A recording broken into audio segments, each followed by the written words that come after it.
Dos muertos en Colcapirgua. ¿Qué pasó? Hemos escuchado al abogado de las víctimas, hemos escuchado al fiscal del caso y ahora quiero saludar al ministro Marco Antonio Oviedo. Tuco Oviedo, ¿cómo está? Buenas noches. Buenas noches, Jimena. Gusto estar con usted nuevamente. Cuéntenos, por favor, ministro, a ver qué es lo que ha pasado. Bueno, oficialmente el gobierno no se ha querido manifestar hasta ahora, hasta este momento, esperando la conclusión de las investigaciones y el pronunciamiento de la policía como institución encargada de este hecho. Ya concluido esto, nosotros vamos a emitir nuestra posición oficial en base a lo que hemos recibido la información. Está uno de los viceministros, el ex coronel Calla, allá en Cochabamba, que nos ha ido informando permanentemente, así como el inspector general de la policía, el general Monteagudo, y ahora, ¿no es cierto?, nosotros queremos expresar nuestro criterio y nuestra opinión sobre los hechos que han sucedido en Cochabamba. Lo escuchamos, ministro. Por favor, ¿cuál es la posición del gobierno? Bueno, en primer lugar, la presencia de la policía en el sector se debió a que hubo una sentencia constitucional que pidió que este hecho de habilitar un botadero de desechos sólidos, ¿no es cierto?, tenga vía libre para su ingreso. La policía acompañó merced a una orden judicial. No fue a dispersar un conflicto, no fue a reprimir un hecho delictivo ni nada por el estilo. Fue allá porque había una disposición de carácter constitucional a la cual acudió. Llegado al lugar, ¿cierto?, es donde se producen los incidentes violentos en los cuales se ve involucrada la policía, que es un problema en realidad sobre unos terrenos de grupos delictivos, de loteadores que operan en ese sector, que están en disputa precisamente entre el municipio de Quillacollo y Colcapirgua. Entonces, es ahí donde se producen los primeros incidentes. La policía no entra a agredir, entra acompañando un convoy de desechos sólidos y resulta que al momento que se producían estos hechos empiezan las agresiones contra los efectivos de la policía.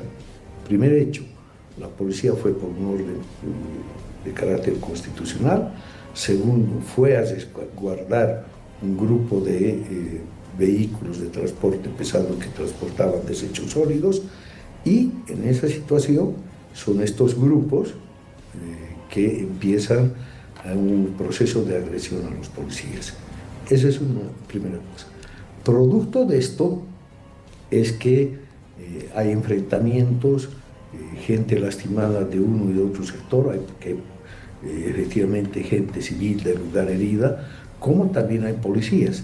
Y en estas circunstancias es cuando se produce la lamentable pérdida de la vida de dos ciudadanos bolivianos, por un hecho de un oficial que portaba un arma de fuego. Yo quiero dejar muy claramente establecido, Jimena, que la policía, por determinación y normativa interna, está prohibida de asistir a este tipo de eventualidades de conflictos sociales con armamento letal. El oficial lamentablemente llevó su arma de reglamento y fue la que produjo las víctimas que hoy tenemos que lamentar.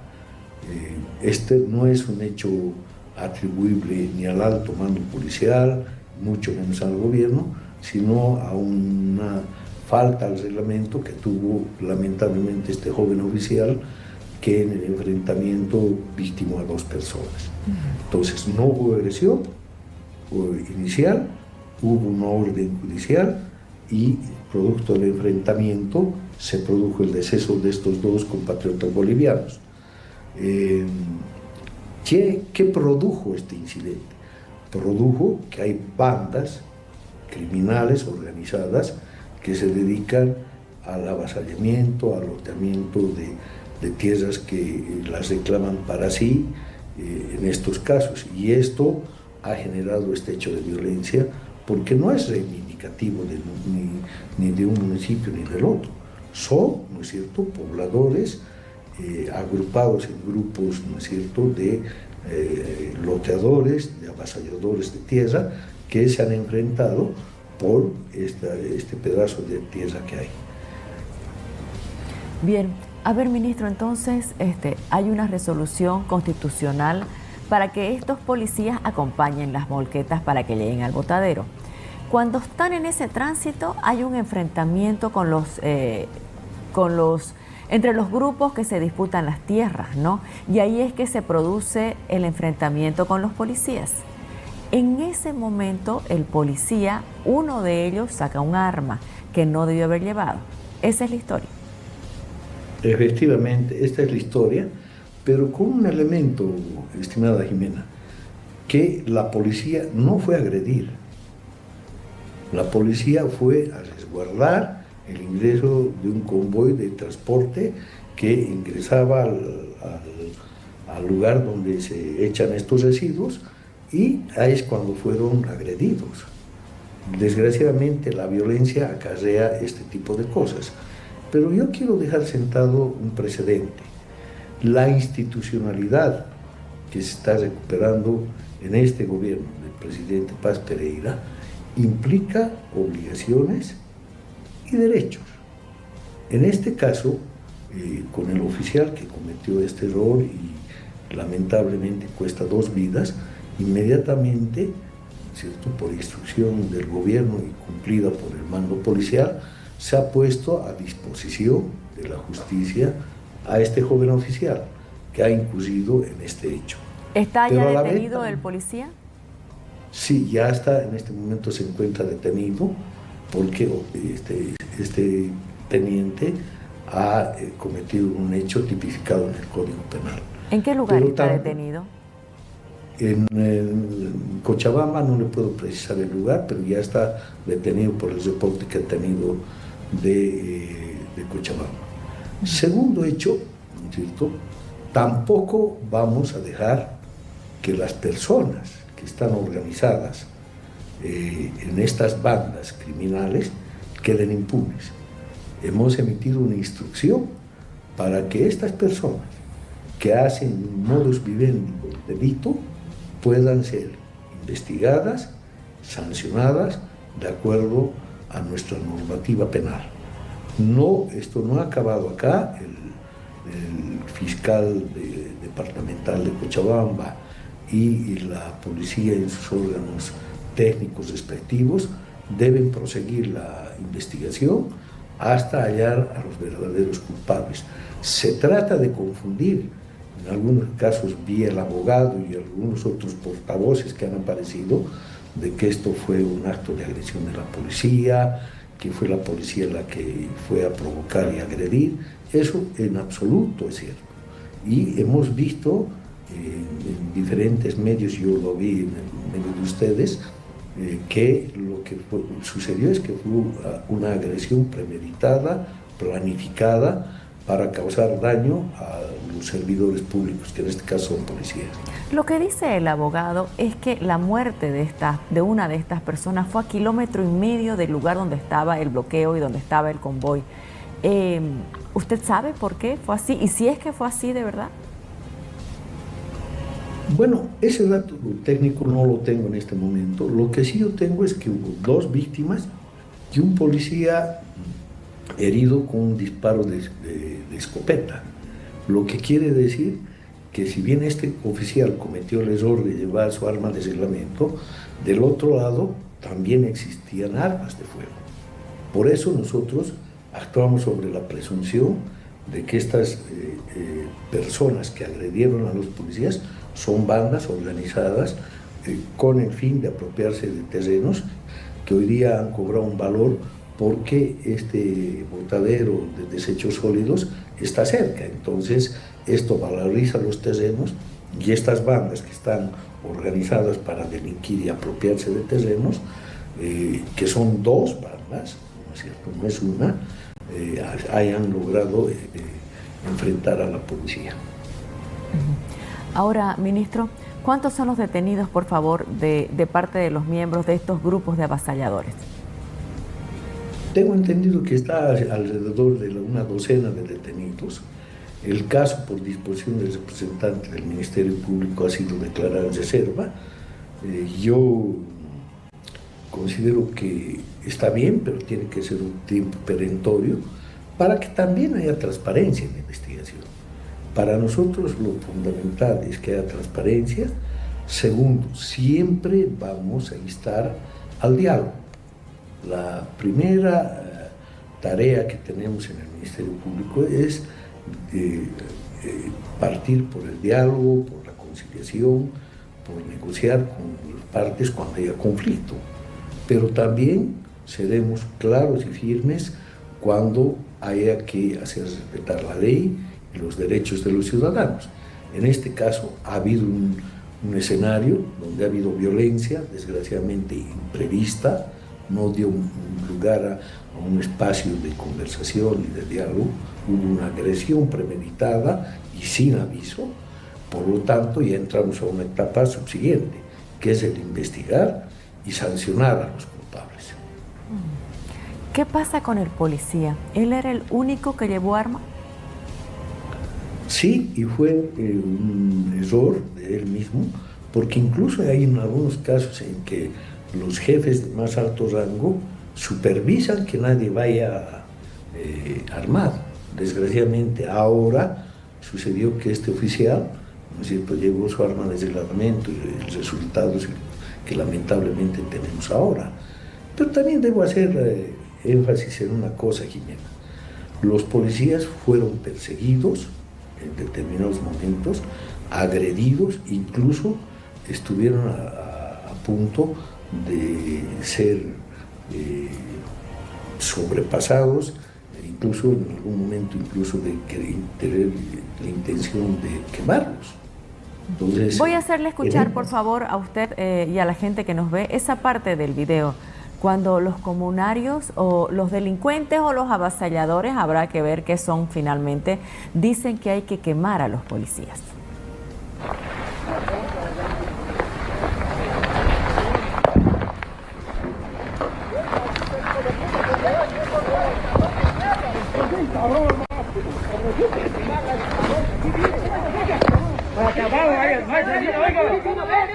No, no hay salida ahí, no hay salida.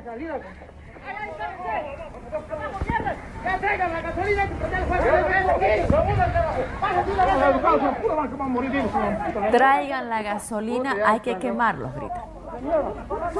Muy grave, muy grave. Sí. Realmente grave. O sea, acá se ven dos hechos. Primero, que la policía se está retirando.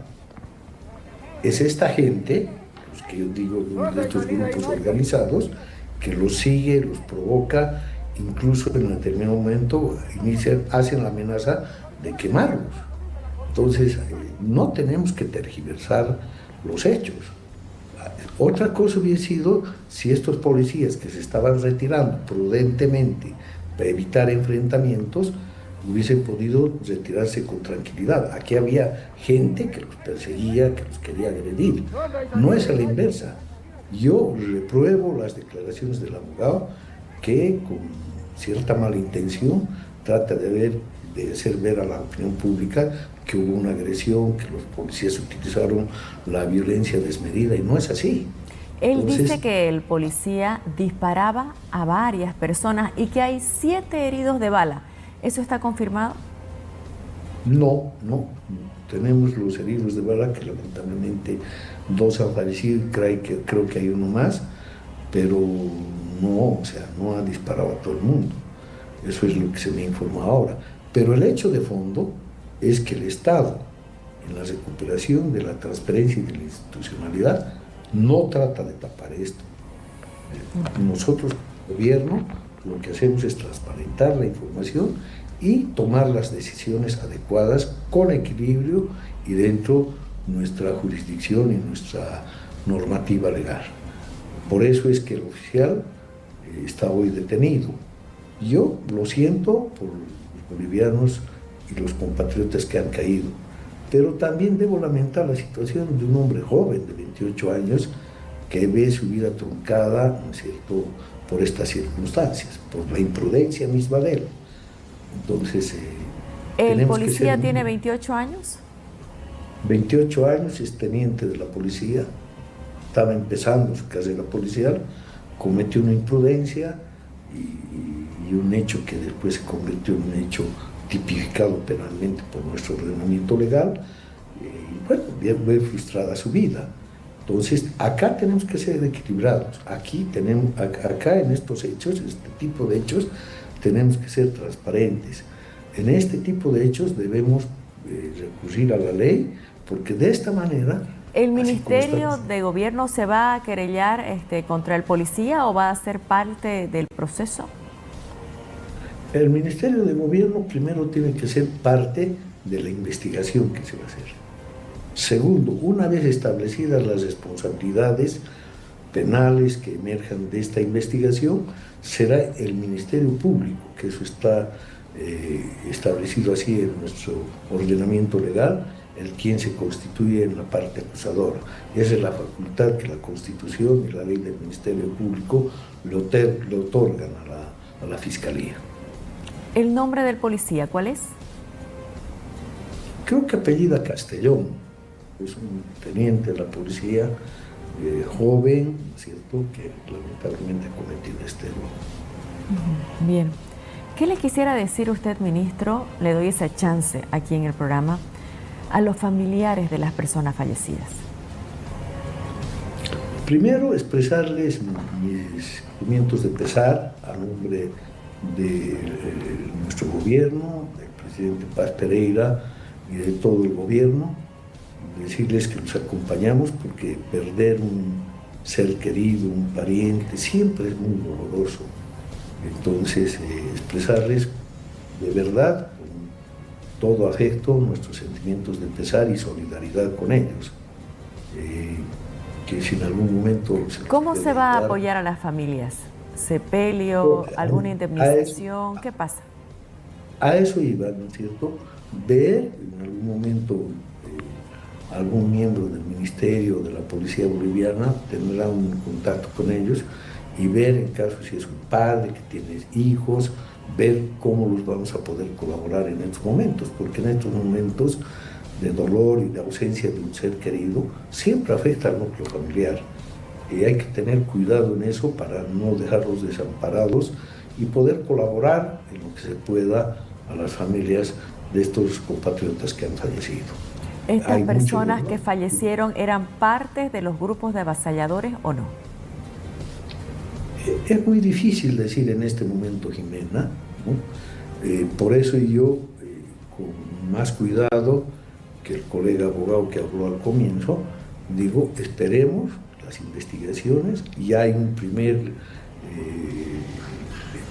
una primera parte que ha esclarecido el hecho, se ha determinado quién disparó, se ha determinado que la policía fue agredida, se ha determinado que aquí hay un conflicto entre bandas de loteadores que tienen carácter delictivo. Hasta ahí viene la primera parte. Están emergiendo responsabilidades, porque esto, la vida de los bolivianos y la preservación del orden y de la aplicación de la ley no puede quedar así. O sea, vamos a seguir investigando, porque estas personas que han instigado la violencia, que se han enfrentado a la policía, tiene que tener su sanción y su aplicación a la ley. ¿Dónde está el comandante, el general Milko Sokol, que no lo hemos visto nosotros en este caso? Sí, el general Sokol tuvo que ir a un encuentro internacional de policías, en este momento se encuentra fuera del país, por eso es que el general Peña quedó al mando acá en La Paz y el general Gunter Agudo, como el tercer hombre de la policía, que es el inspector nacional, estuvo presente en el lugar de los hechos. ¿Dónde está el general Sokol? ¿En qué país? Creo que está en Colombia. En Colombia. Bien. Ministro, ¿cómo evalúa este primer mes del gobierno? En términos generales, por favor, usted tiene una mirada no solamente de ministro de gobierno, tiene una mirada política, es un hombre con una gran experiencia política. ¿Cómo ha visto este primer mes? Lo importante es cómo te mira la gente. Y el domingo hemos conocido una encuesta en la que el presidente Paz Pereira está con 2/3 de aprobación de la población boliviana. Efectivamente, el gobierno ha hecho un mes intenso de trabajo, el presidente se ha dedicado a trabajar 24 horas al día, ha estado en varios puntos del país, en algunos casos ha vuelto algunas situaciones, pero además ha estado trabajando en lo que va a significar la línea estratégica, la ruta estratégica de lo que va a ser su gobierno. Entonces, esto la población, los ciudadanos bolivianos perciben y hay una esperanza que esta gestión satisfaga las expectativas y alcance las metas que como gobierno nos estamos proponiendo. Hay un trabajo intenso. Esto quiero preguntar, ministro. Por favor, ¿producto de qué cree que es ese 2/3 de aprobación? ¿Qué cree que es lo que la gente valora en el presidente? Primero, el cambio. Hay un mensaje muy claro de cambio, de que Rodrigo Paz Pereira está iniciando una nueva etapa política en el país, de que quedan muy claras los mensajes de respetar la institucionalidad, de recuperar la democracia en Bolivia, de no manipular la justicia, de respetar las instituciones y de estarle proponiendo al país que está, como nos han dejado un desastre, una salida. Vamos a tener que pasar momentos difíciles, nadie va a ocultar eso, pero yo percibo también que los ciudadanos están esperando que van a tener que ser medidas fuertes, de fondo, y que la gente sabe que va a suceder esto y van a acompañar la gestión del presidente Paz Pereira. Entonces, yo creo que eso el ciudadano percibe. ¿Es como la inyección, ministro? Duele el sunchazo, pero uno sabe que cura. Duele, pero cura. Sí, puede ser, pero yo creo que en este caso yo veo estas dos cosas. Primero, abre el presidente históricamente una nueva etapa. Segundo, manda mensajes claros a todos los bolivianos. Y tercero, la gente percibe que van cambiando las cosas. Por ejemplo, el tema del combustible. Por ejemplo, un hecho que incluso antes de ser presidente sale a buscar recursos al exterior para tratar de salir del país en el estado que lo han dejado. Realmente desastroso. Entonces, tenemos limitaciones, efectivamente las tenemos, porque han dejado el país hecho un desastre, con corrupción por donde se vea. Como dijo en algún momento el presidente, nos han dejado en una cloaca. No podíamos ir, Jimena, más abajo, porque ya no había. Entonces, está costando instalarnos, está costando empezar a trabajar, pero lo estamos haciendo intensamente. En el tema del combustible, ministro, hay presión de diferentes sectores. Se han pronunciado, por ejemplo, políticos como Samuel Doria Medina, analistas también como Álvaro Ríos o no sé, como Gonzalo Chávez. Hoy se ha pronunciado Asosur también, todos pidiendo que se levante la subvención. Usted dice, van a venir momentos duros, pero hay limitaciones. ¿Cómo va ese tema? Bueno, yo no estoy indicado a hablar del tema económico, porque en el gobierno nos especializamos, pero lo que sí yo puedo decir son hechos. O sea, se prometió, se comprometió el presidente que el día que juraba empezaban a ingresar las cisternas con combustible. Se ha cumplido. Se va a tratar de que eso sea permanente, se va a tratar que eso no paralice al país, No hay que olvidarse del pasado inmediato, Jimena. Hemos estado meses de meses con un país paralizado, con un país que ante la indolencia de Arce Catacora, ¿no es cierto?, no sucedía. Hemos estado hace poco en una corrupción gigantesca en IPBB, que sin el menor remordimiento ni piedad con el pueblo boliviano, aparte que no había combustible, lo poco que había era para enriquecer a unos cuantos. Entonces, este ciudadano Dolgarte que se ha escapado, o en la complicidad de los hijos del expresidente Arce Catacora, eso ya es una crueldad llevada al extremo, que hay que decirla con toda claridad. Entonces, matando la corrupción, resulta que ahora tenemos la cosa, no decimos que está todo perfecto, pero el país ha vuelto a funcionar. Ahora, ¿cómo es posible, ministro, que haya podido, por ejemplo, irse del país el expresidente YPFB, y usted dice con la complicidad de los hijos de Arce, pero no hay procesos contra ellos? Bueno, hay procesos contra ellos, hay procesos contra Dolgarte, pero ha fugado. Y este es un tema que tenemos que empezar a ajustar en la coordinación con el órgano judicial y con el Ministerio Público. Y yo no soy una persona que hace generalizaciones. Yo digo que el Ministerio Público funciona en algunas cosas, falla en otras. Lo mismo la Administración de Justicia. Tenemos un nuevo presidente del Tribunal Supremo de Justicia, una decana que está manejando muy bien el órgano jurisdiccional. Hay fiscales que cumplen su deber, pero también hay malos funcionarios del Ministerio Público, como hay malos funcionarios también en el órgano judicial. Es por eso que una de las primeras iniciativas que se toman coordinadamente entre el presidente Paz Pereira en representación del órgano ejecutivo y el doctor Romer Saucedo por el órgano judicial, es iniciar un proceso profundo de reforma en la justicia boliviana, que este es un problema transversal además. Entonces, todas estas señales que se han venido dando, ¿verdad?, es la que se reflejan hoy día en que hoy 2/3 de los ciudadanos bolivianos aprueban la gestión de Rodrigo Paz Pereira. Le consulto, por favor, ministro, con respecto a este tema de la subvención.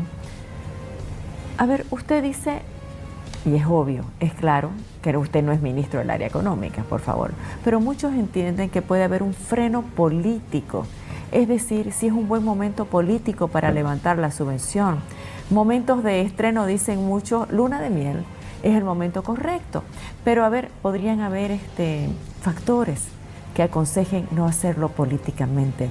En lo personal, Marco Antonio Oviedo, y apelo siempre a su experiencia política, por favor. ¿Hay espalda política para levantar la subvención ahora? No sé en qué medida, pero yo creo una cosa, Jimena, que los bolivianos, primero, sabemos percibir el país con absoluta claridad. Sabemos lo que sucede. El boliviano de la calle, el ciudadano que trabaja honradamente en sus actividades particulares, sabe que tiene que haber medidas de ajuste. Y yo percibo la población que sabe que se van a venir estas medidas y las acepta, las asume, porque como estamos ya no podemos seguir.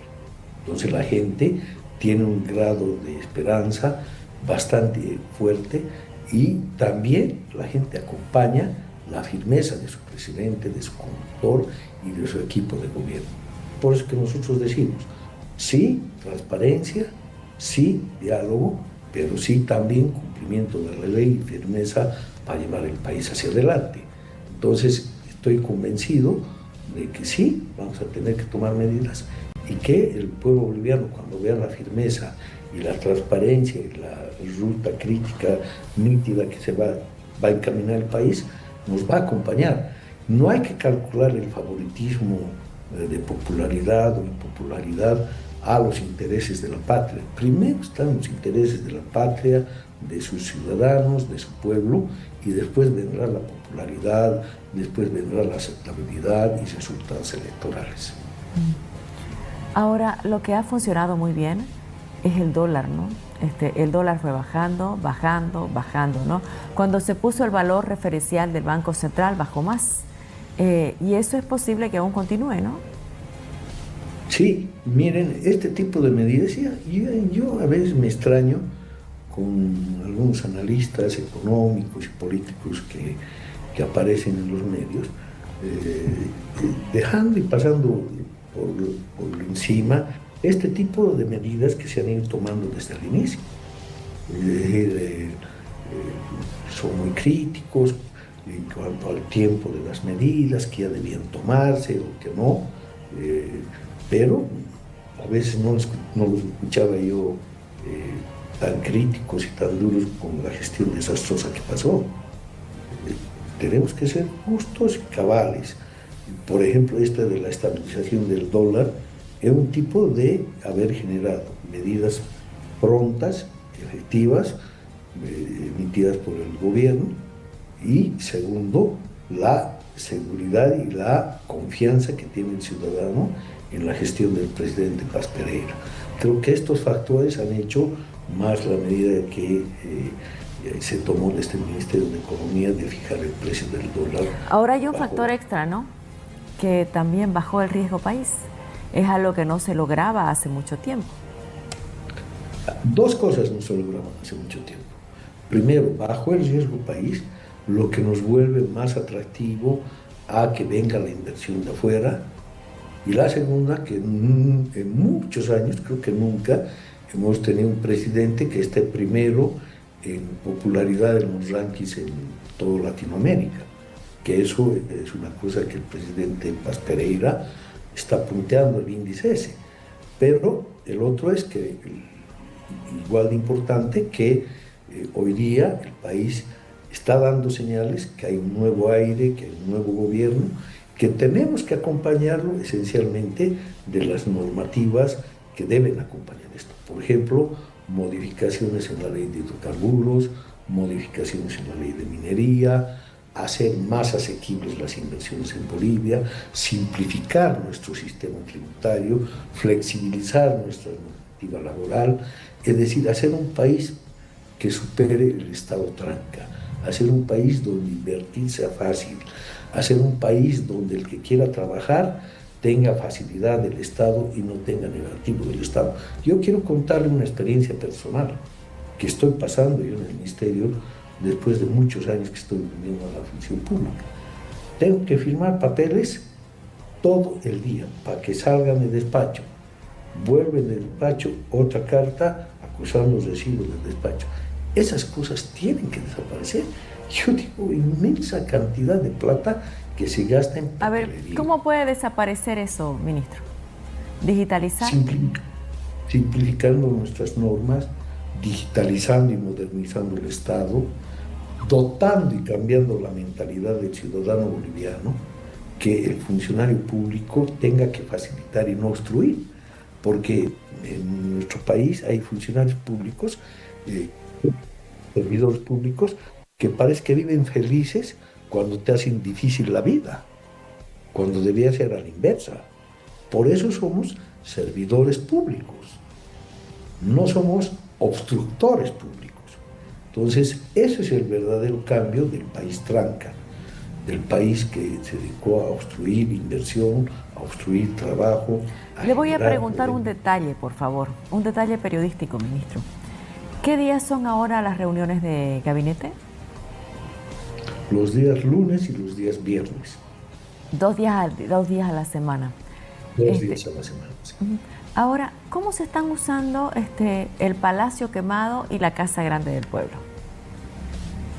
Bueno, la imagen del histórico Palacio Quemado ha sido recuperada con el acto de que el día de la posesión del presidente se hizo ahí, hubo una ceremonia. Creo que debe recuperarse también la institucionalidad y los símbolos que nos han acompañado en nuestro país desde un comienzo, ¿no? Y la casa, el edificio del aula, denominada Casa Grande, es un lugar donde la actividad es febril, Jimena. Y yo voy no muy frecuentemente, pero cuando estoy ahí... Por veo- ejemplo, ¿la oficina de Rodrigo Paz está en el Palacio Quemado o está en la Casa Grande del Pueblo? en la Casa Grande. Y contra todo lo que piensan, contra todos los que piensan, es una oficina modesta, sobria, pequeña, no es una oficina gigantesca. Donde ¿Se va a trabaja cambiar el todo. nombre, sí, de la Casa Grande del Pueblo? No, no tengo idea, pero yo quisiera que, no sé, la verdad es que no me he puesto a pensar en eso. Casa de Gobierno, por ejemplo, en otros países se llama así, ¿no? Pero bueno, bien. Así Eh, que, ¿Estás satisfecho con este primer mes? Nunca nadie dijo que iba a ser fácil, ¿no? Y se ha avanzado bastante y hay un nivel de aprobación muy importante, ministro. sí, satisfecho, poco cansado porque el ritmo de trabajo es duro, ¿no? Y a mi edad, que no es tan tierna mi edad, entonces me agoto más. Entonces espero... ¿Está estar más en- delgado el presidente ahora? Tiene un buen físico, el presidente se mantiene. A mí me sorprende y yo veo su ritmo de trabajo, a veces lo acompaño en alguno que otro viaje y es realmente un ritmo demoledor. Es un hombre que ha hecho mucho ejercicio, mucha actividad física, tiene un buen físico y aguanta. Y dígame, Aguanta. la relación con Edman Lara. Con el vicepresidente, institucional y respetuosa de nuestra parte, dentro de la normativa que la Constitución nos da a todos. Bueno, le agradezco mucho por haber estado con nosotros. Muchísimas gracias, Jimena. Muy agradecido.